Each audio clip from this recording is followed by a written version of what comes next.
Welcome to the obligatory Quintessential Quintuplets deck profile. Yay!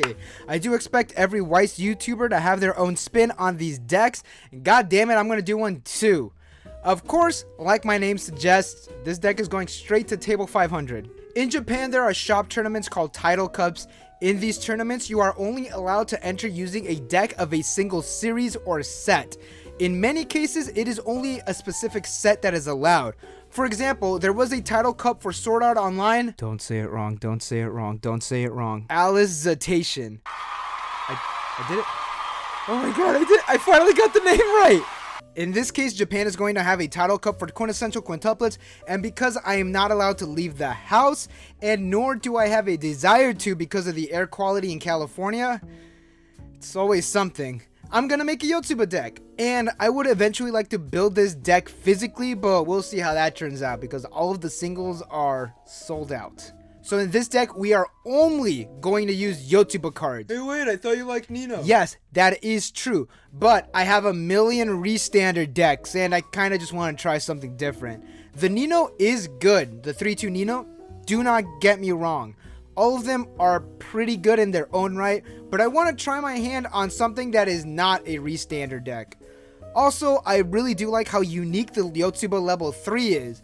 Link to the EncoreDeck in the description below if you want to follow along, and again, I'll put a link at the top for the Quintessential Quintuplets live stream that I did where we just looked over all of the cards.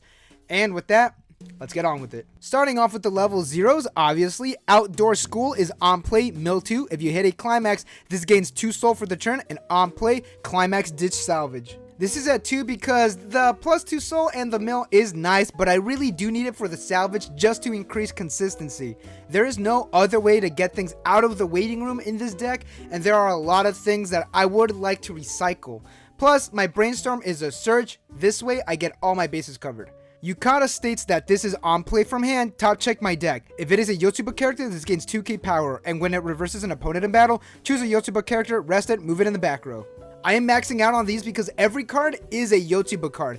I actually do not run events in this deck, and I kind of was struggling about whether or not I should run the level 2 event, but I decided against it. So its second effect is super good with its first effect because 4k power, you're going to be reversing a lot of things. And there are a lot of things in this deck that you want to keep alive. Like I mentioned earlier, I run 4 of the Quintessential Quintuplets. Her act effect is to pay 1, ditch a climax, clock salvage, and you give a character 500 power. And she has a pay 1, rest self, searching brainstorm. So this does get things out of your clock, plus it helps set up your waiting room for other plays. It is a great hand filtering, and again, I got a searcher, got the salvage, and shit, even my clock can be a resource now. Also, it may seem like I'm running a lot of things that involve the climax, but spoiler, 8 treasures. Speaking of treasures, each's forte is a global 500, and when you trigger check a climax with the treasure icon, you could ditch a card from your hand, top check 2 cards from the top of your deck, add a card, send the rest to their waiting room. More hand filtering, and you can actually ditch the climax that you just got from triggering it. Again, 8 treasures. Thank you, Trial Deck. Going forward, earnestly states that at the start of your climax phase, give a character 1k power and act. Rest 2 of your characters and choose 1 of your characters and then gain the following effect. On reverse, blind stock. I run this at 1 because it is another good back row card that may come in handy, but it's not necessary. This deck can be a bit expensive in more ways than one, because you want to work towards tri-fielding your level 3s, and this card is a good way to accelerate your stock. And because of this card, you can't send this card to 5k power for no good reason at a level 0. Are you kidding me? Lastly is Ribbon Girl Yotsuba. On play, give a character 1k 5 power, and she is a level 0 clock shoot bomb. Pretty self-explanatory. The 1k 5 power on play can help run over problematic cards, and you can target itself. Overall, a nice card that is locked into a trial deck. Now we are going to the level 1s. 1 Yotsuba check, she is an anti-early drop stock bomb. That's literally it. 4k 5 power at level 1 is not bad. She can run over things if you do boost her up, and she is pretty good because there's a lot of level 2 early drops running around. Here's a fun card. Shining Smiles gains 2k power during your turn if you have 2 or more other characters, and pay 1, pop this card. When your other character is front attack, you can pay the cost, and you can bounce that card back to their hand. It's a great offensive card, and I wish the second effect really counted itself, but this is still alright. Now you can't afford this and you want to because you will be denying some on reverse effects. Everything so far in this deck is free minus, the usual cards. So because of that, you're not going to be struggling for stock. Also, this is during your opponent's turn. You played this card, you already attack, you already have stock lined up for this card's effect. Just in case, I also run In the Morning. She gains 1k5 power of all of my characters' Yotsuba characters, and the following effect. When this is sent to the waiting room, top check 3. Add a Yotsuba character, ditch the rest, and then you ditch a card. There is a lot of hand filtering in this deck. This effect is super easy to pull off, and it's just a really good extender if you do not have the Climax combo readily available. Speaking of Climax combo, fourth daughter of the Quintuplets gains 1k power during your turn in Climax combo. On attack, if you have Fake Confession in play and you have another Quints character, you can mill 2 and you salvage a character whose total level equals the level of the cards milled. The Climax is a 1k1 and a treasure when triggered. It's not the best, but it is a plusing Climax combo.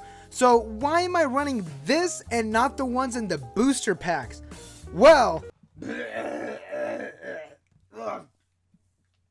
fuck, that's terrible. Fun fact. Actually, it's not fun at all. The Quintessential Quintuplets TDs are extremely important. You are seriously getting subpar Climax combos in the booster packs. Bushiroad knows how to get me to spend my money. If you do want to see a Let's Explain on the trial deck Climax combos versus the booster pack combos, let me know in the comments below. Anyways, the Climax combo is still good, goes up to 6k5 power, and you are guaranteed to salvage something. I am running a lot of level 2s and a lot of level 3s, so there is a good chance that I'm gonna be hitting one of those for my salvage. Speaking of Climax combo, wait, deja vu. I won't start with the Climax combo then. I'm gonna actually start with this card, and I'm gonna include this in the level 2s because it's actually super easy to get this early drop going. Which test? Which actually, this is one of my favorite scenes, is a 4 Yotsuba character early drop. And if all of your characters are Yotsuba characters,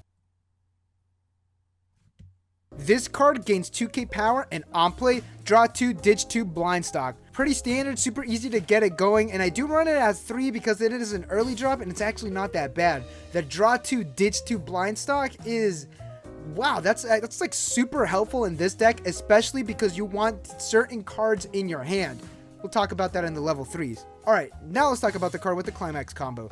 Close Sisters give all of your level 3 and higher characters 2k power forward. And when one of your characters triggers a treasure climax, you may draw 2, ditch 2, and Climax combo. When you play with a worry-free smile, you could send this card to the waiting room. You could play one Diverse Charm Yotsuba from your hand to where this card was. Before we go to that 3-2, let's talk about this card. The trigger effect, you really do not want to be triggering your climaxes this late in the game because the deck that you have now is pretty much what you're going to have until the end of the game. So with this card and like a couple other cards before, there really is no penalty when you trigger a climax in this deck.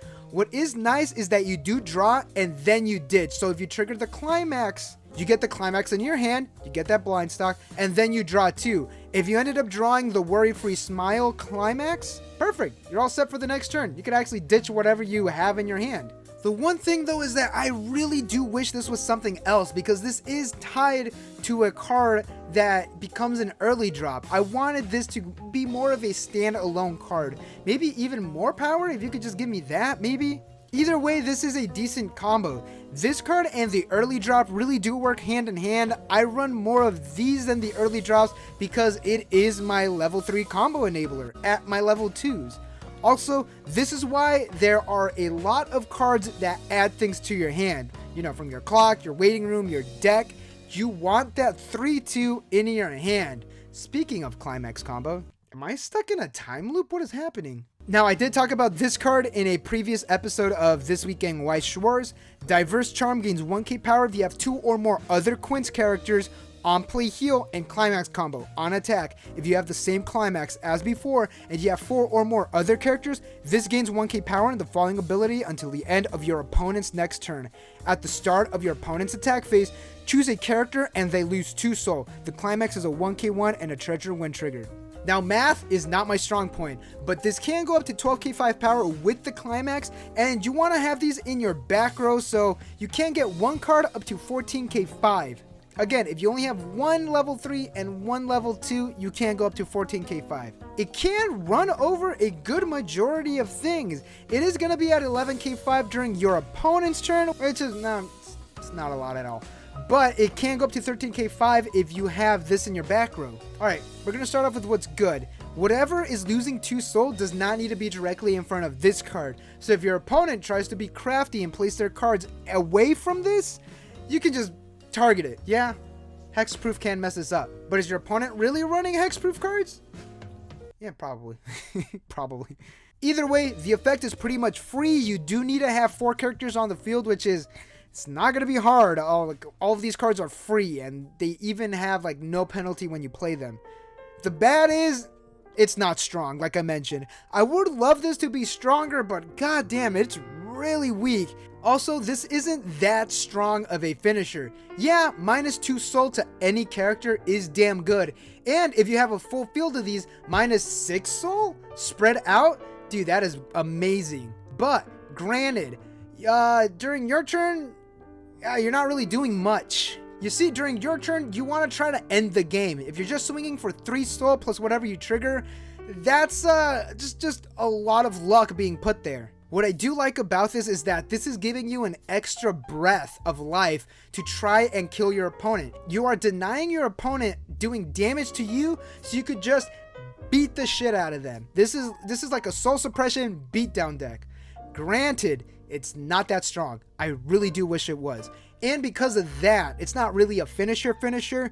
You do have additional level 3s that can help mitigate that issue. Here is preparation on the day before, and she gains 2k power during your turn, and on the turn that it is played from your hand, she gets pay 1 clock shoot. Pretty self-explanatory. Can go up to 12k power during your turn, and 14k power with one of these in the back row. So you're pretty much assuring that you're gonna get the reverse, and you're gonna have the stock to pay for it because you trigger, gain the stock, and then you pay for the clock shoot. This card is overall damn good, and it's a great turn 2 during your level 3. So do this effect, then you do this. And there we have it. The first deck that I'm planning on working on, and yes, the next one is gonna be another goddamn restandard deck because I do love Nino. But before I go and make that deck another digital deck, I do want to showcase a physical deck that I actually created and actually owned, and a deck that I actually built while I was in Japan. So that will be for October. The Nino deck will most likely be for November.